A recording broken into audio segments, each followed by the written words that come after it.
Hello, ഇത് നമുക്കൊരു evening വ്ളോഗാണ് കേട്ടോ. അപ്പോൾ വൈകിട്ടാകുമ്പോൾ കുളിയൊക്കെ കഴിഞ്ഞ് ഇച്ചിരി പൗഡറും പൊട്ടൊക്കെ ഇട്ട് സുന്ദരിയാവണമല്ലോ. അത് കഴിഞ്ഞ് നേരെ വന്ന് നിലവിളക്കൊക്കെ ഒന്ന് ഒരുക്കി വെക്കും. പിന്നെ നമ്മുടെ വിളക്കിലും പടത്തിലൊക്കെ കുറച്ച് പൂവൊക്കെ വെക്കാറുണ്ട്. അതിന് വേണ്ടി മുറ്റത്തിറങ്ങി കുറച്ച് പൂവൊക്കെ പറിച്ചെടുക്കും. കുറച്ച് പൂവെന്ന് പറയാൻ വേണ്ടി ചെമ്പരത്തിപ്പൂ മാത്രമേ ഉള്ളൂ കേട്ടോ. അപ്പോൾ ഇപ്പോൾ വേനൽക്കാലം ആയതുകൊണ്ട് പൂവൊക്കെ പൂക്കണതും കുറവാണ്, മൊത്തം കരിഞ്ഞു പോകും ഉച്ചയാകുമ്പോൾ തന്നെ. അപ്പോൾ കിട്ടുന്നതൊക്കെ പറിച്ച് നമ്മുടെ നിലവിളക്കിലും പടത്തിലൊക്കെ വച്ചു. വിളക്കൊക്കെ ഒരുക്കിക്കൊണ്ട് പുറത്ത് കൊണ്ട് വെച്ചതിന് ശേഷം ലല്ലു അവയ്ക്ക് ഫുഡ് കൊടുക്കും. അപ്പോൾ ലല്ലു അവയ്ക്ക് ഞാൻ അമൃതമാണ് കേട്ടോ വൈകിട്ട് കൊടുക്കാറ്.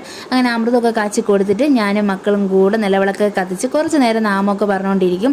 അപ്പോൾ അത് കഴിഞ്ഞിട്ട് ജോലിയൊക്കെ കഴിഞ്ഞ് വരുവോളെ. അപ്പോൾ ഇന്ന് രാത്രിത്തേക്ക് കാര്യമായിട്ടുള്ള കറികളൊന്നും ഉണ്ടായിരുന്നില്ല. അപ്പോൾ ഞാൻ കുറച്ച് മീൻ ഉച്ചയ്ക്ക് മേടിച്ചിട്ട് വറുക്കാൻ വേണ്ടിയിട്ട് കട്ട് ചെയ്ത് വെച്ചിട്ടുണ്ടായിരുന്നു. അങ്ങനെ മീനൊക്കെ വറുത്തു. പിന്നെ നമുക്ക് ഒഴിച്ച് കറിയൊന്നും ഉണ്ടായിരുന്നില്ലേ. അപ്പോൾ ഞാൻ കരുതി കുറച്ച് പുളിശ്ശേരി അരയ്ക്കാണ്. അപ്പോൾ തിരികെ വെച്ചിരുന്ന കുറച്ച് തേങ്ങ ഉണ്ടായിരുന്നേ, അതൊക്കെ ഒന്ന് മിക്സിയുടെ ജാറിലിട്ട് പുളിശ്ശേരിക്ക് വേണ്ടിയിട്ട് അരച്ചെടുത്തു. നമ്മുടെ മീനൊക്കെ വറുത്തെടുത്തു. അങ്ങനെ പിന്നെ തേങ്ങയൊക്കെ ഒന്ന് തണുത്ത് വന്നപ്പോഴത്തേക്കും തൈരൊക്കെ ഒഴിച്ച് റെഡിയാക്കി എടുത്തു. അപ്പോൾ അത്രയേ ഉള്ളൂ. ബേസി